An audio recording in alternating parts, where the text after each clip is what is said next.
Lecture de la parole de Dieu, lecture de l'évangile de Jean, chapitre 7, les versets 1 à 24. Écoutez, comprenez, appliquez.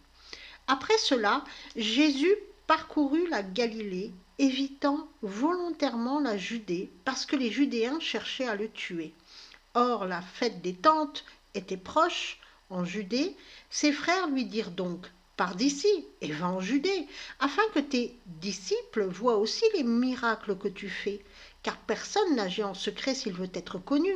Si tu fais ces choses-là, montre-toi au monde. Ses frères parlaient ainsi, car ils n'avaient pas mis leur confiance en lui. Jésus leur dit: mon temps n'est pas encore venu, mais pour vous, tout temps est bon. Le monde ne peut pas vous haïr, mais moi, il me hait, parce que je continue à dire que ses voies sont mauvaises. Vous, montez à la fête. Quant à moi, je ne monte pas à cette fête maintenant, car le temps opportun n'est pas encore venu pour moi.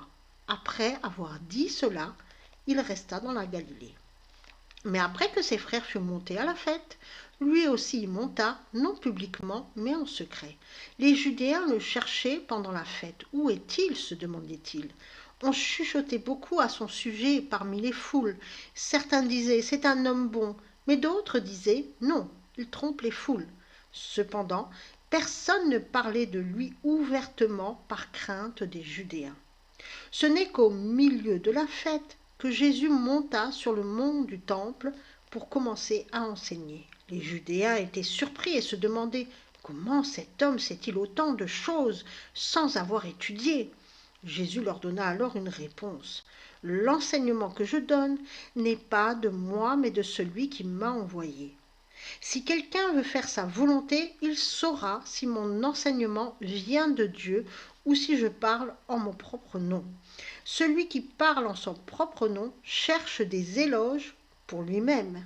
Mais celui qui cherche des éloges pour celui qui l'a envoyé, celui-là est honnête.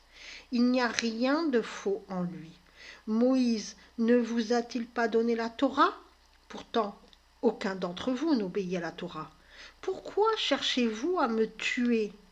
La foule répondit: tu es un démon, qui cherche à te tuer?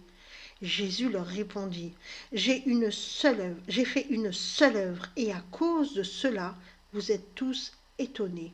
Moïse vous a donné la circoncision, non qu'elle vienne de Moïse, mais des patriarches. Et vous pratiquez la circoncision sur un jeune garçon le jour du Shabbat. Si un garçon est circoncis le jour du Shabbat, afin de ne pas transgresser la Torah de Moïse, pourquoi êtes-vous en colère contre moi parce que j'ai entièrement guéri le corps d'un homme le jour du Shabbat?